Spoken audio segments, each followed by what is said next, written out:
Oke, Assalamualaikum warahmatullahi wabarakatuh sahabat tani, dan di video ini saya mau memperjelas lagi seputar pemupukan daun dan juga pemupukan akar. Karena saya yakin masih banyak banget yang bingung seputar istilah ini, yaitu pupuk akar ibarat kita memberikan makan tanaman melalui mulut, sementara pupuk daun itu ibarat nutrisi yang kita berikan melalui jalur infus. Nah, jadi begini penjelasannya ya sahabat tani, yang namanya pupuk itu adalah suatu zat yang berisikan unsur hara yang digunakan buat melengkapi kebutuhan tanaman kita. Dan pupuk berdasarkan kandungan nutrisinya terdiri dari pupuk N atau nitrogen, P atau fosfor, K atau kalium, Ca atau kalsium, Mg atau magnesium, S atau sulfur, dan Te yaitu trace elemen atau unsur mikro. Dan kesemua jenis ini ya sahabat tani memiliki perannya masing-masing pada tanaman kita, di mana pada masa awal vegetatif maka kandungan nitrogen dan juga fosfor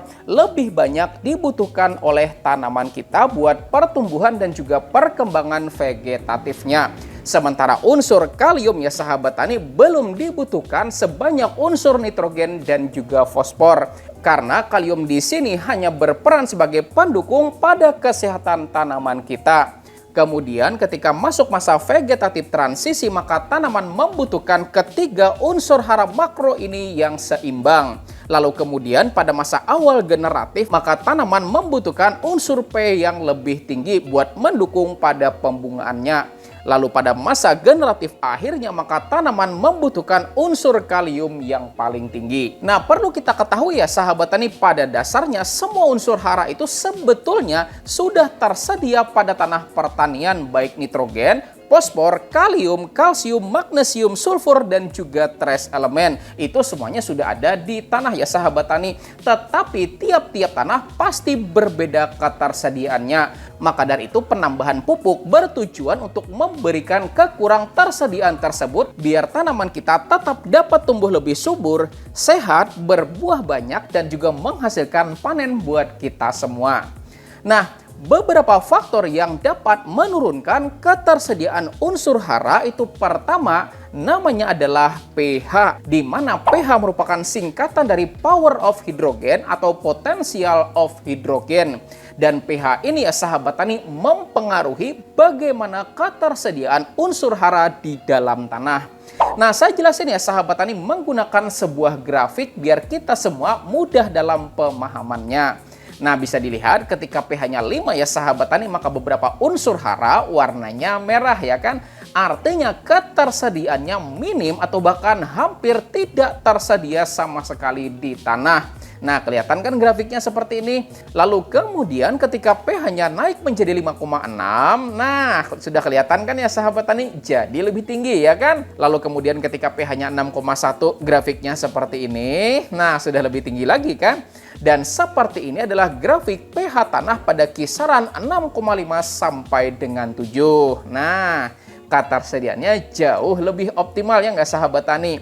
Jadi ketika pH tanahnya berada pada rentang 6,5 sampai dengan 7, maka itu tuh ibarat orang habis kerja ya sahabat tani dan sedang kelaparan. Ketika kita kasih makan apa aja langsung kemakan oleh dia ya nggak sahabat tani. Tetapi ketika pH-nya semakin rendah, nah ibaratnya nafsu makannya makin turun loh ya sahabat tani. Maka bisa kebayangkan ya sahabat tani, orang kalau misalnya nafsu makannya lagi turun, ya mau kita kasih makan apa aja ya nggak bakal kemakan ya nggak. Dan sementara kita tahu di dalam makanan itu terdapat nutrisi yang sangat-sangat kita butuhkan sebagai energi kita dalam beraktivitas sehari-harinya. Maka buat menyiasatinya, maka perlu diberikan melalui jalur lainnya, misalnya pemberian melalui jalur infus ya sahabat tani, yang tujuannya biar tubuh kita ini tetap mendapatkan asupan nutrisi. Nah, analoginya sama loh ya sahabat tani dengan tanaman. Kalau misalnya pH tanahnya drop, maka ketika kita kasih makan, ya yang kemakan cuma dikit loh ya sahabat tani, bahkan nggak kemakan sama sekali gitu kan. Lah terus gimana dong ya nggak supaya nutrisinya tetap masuk pada tanaman kita? Maka diberikanlah melalui jalur alternatif, yaitu melalui jalur foliar atau jalur daun, yang tujuannya biar tanaman kita mendapatkan nutrisi tambahan sebagai pelengkap dalam kebutuhan hariannya. Nah, tetapi perlu kita garis bawahi ya sahabat tani, infus di sini hanya sebatas analogi aja buat mempermudah kita dalam melakukan pemahaman. Faktanya infusnya bukan langsung cep disuntik ke pembuluh darah tanaman, yang enggak ya sahabat tani, itu namanya manusia ya enggak. Tetapi langsung diberikan pada dapur tanamannya, yaitu melalui stomata. Nah, lalu sampai di sini mungkin ada yang bakalan berpikir gitu kan, lah berarti selama pH tanahnya belum netral, kita berarti mesti ngasih lewat daun terus dong Pak. Ya pastilah ya sahabat tani, masa udah tahu makanan yang nggak bisa dimakan banyak, malah dibiarin gitu aja gitu kan, ya nggak mungkin ya nggak.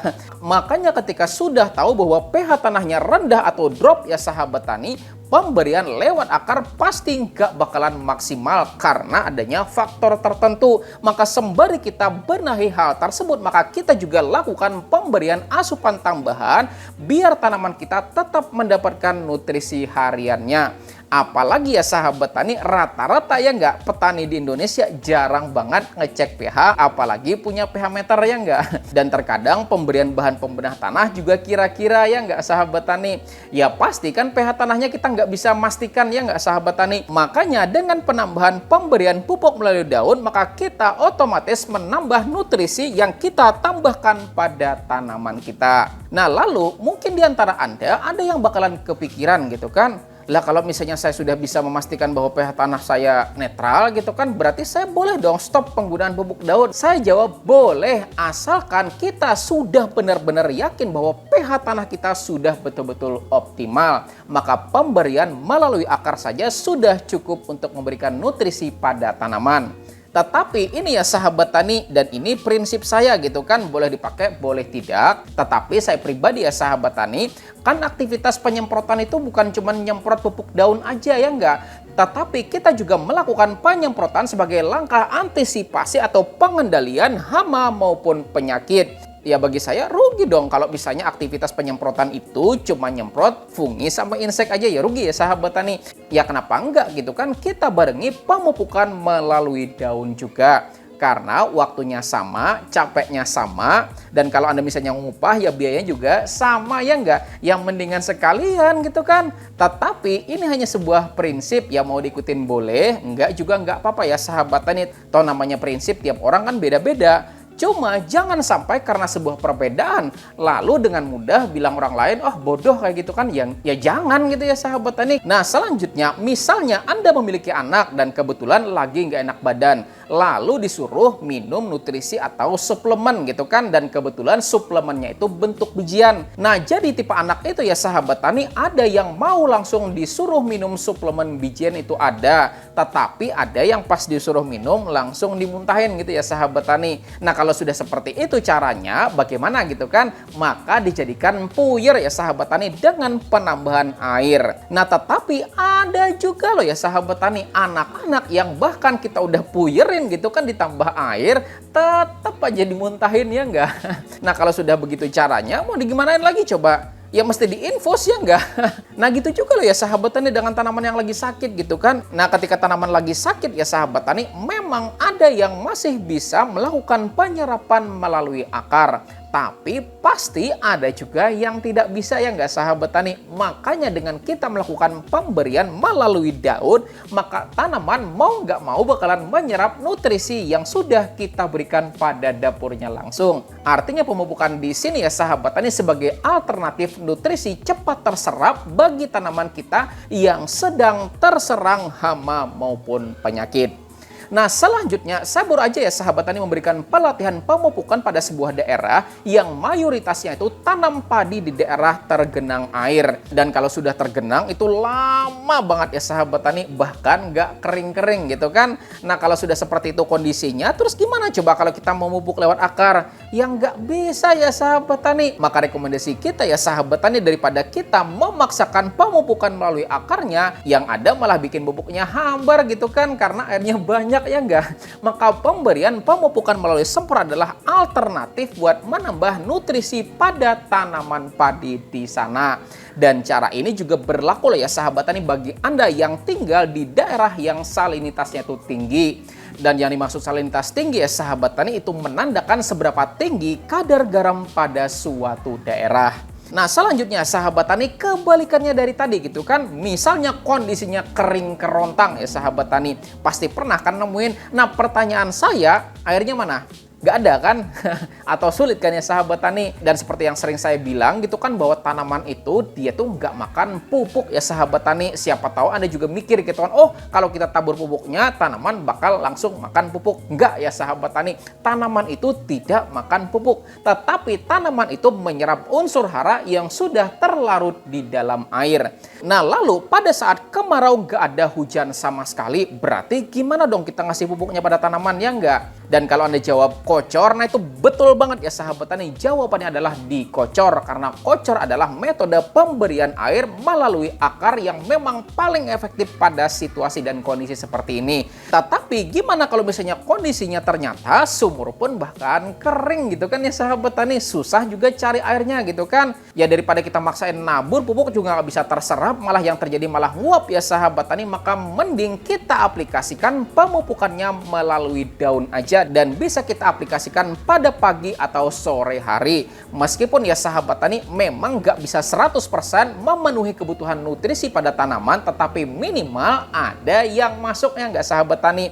Nah, artinya pemupukan daun di sini itu sebagai solusi dalam menghadapi cuaca yang memang tidak menguntungkan. Intinya ya sahabat tani, pemupukan itu memang jalur utamanya melalui akar. Cuman terkadang ada aja faktor-faktor yang membuat kita tuh perlu melakukan penambahan-penambahan. Nah, lalu sampai di sini saya mau nanggapin ya sahabat tani sebuah pertanyaan yang muncul pada kolom komentar. Nah, katanya ya sahabat tani, kenapa harga pupuk daun itu lebih mahal daripada pupuk akar? Nah, jadi ya sahabat tani, jawabannya itu berdasarkan dari bahan baku pupuk itu sendiri. Di mana pupuk daun itu ya sahabat tani wajib 100% terlarut di dalam air. Makanya ya sahabat tani, bahan bakunya juga mesti bisa menghasilkan pupuk yang bisa 100% larut di dalam air. Nah, contoh aja ya sahabat tani, pupuk kalium fosfat isinya K dan juga P ya sahabat tani. Ya kalau pupuk akar biasa ya kita tinggal campurin TSP sama KCl, udah selesai ya sahabat tani. Dan dari segi harga juga pasti lebih terjangkau ya enggak. Tetapi kalau kalium fosfat itu mau kita pakai buat penyemprotan daun ya sahabat tani, nggak bisa pakai KCl dan juga TSP.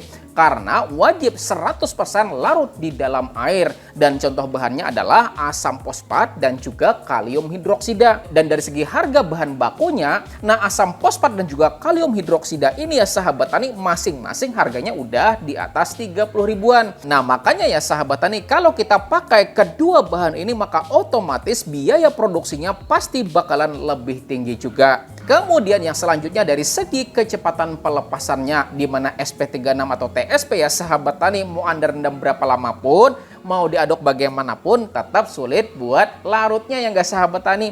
Karena memang keduanya ini didesain untuk slow release atau lambat dalam pelepasannya. Dan ini cocok buat penyediaan nutrisi dalam jangka waktu yang panjang ya sahabat tani.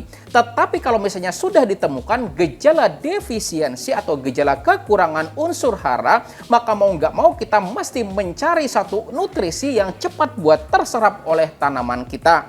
Maka pemupukan daun jadi pelengkap ya sahabat tani dari hanya sekedar pemberian melalui akar saja, biar gejala defisiensi atau kekurangan unsur hara di sini biar segera kita bisa atasin. Nah, lalu yang terakhir ya sahabat tani, dan mungkin sampai di sini ada yang bakalan kepikiran juga gitu kan, lah berarti sebenarnya bisa dong misalnya kan pupuk akar itu kita semprotkan ya nggak? Ya bisa-bisa aja ya sahabat tani, asalkan kita bisa memastikan bahwa tidak ada partikel yang bakalan terbawa di dalam larutan semprotnya nanti. Dan insya Allah pada kesempatan lainnya sahabat tani, kita juga bakalan perbesar pupuk daun yang kita larutkan dalam air versus pupuk akar yang juga kita larutkan di dalam air, dan kita bakalan zoom atau perbesar 1000 kali ya sahabat tani, dan kita lihat bagaimana penampakannya. Mantap. Nah, jadi pastikan tonton terus ya sahabat tani video-video bermanfaat dari channel Penyuluh Pertanian Lapangan ini. Saya Rizal Ansar, terima kasih dan tonton sampai habis. Saya akhiri ucapan wassalamualaikum warahmatullahi wabarakatuh.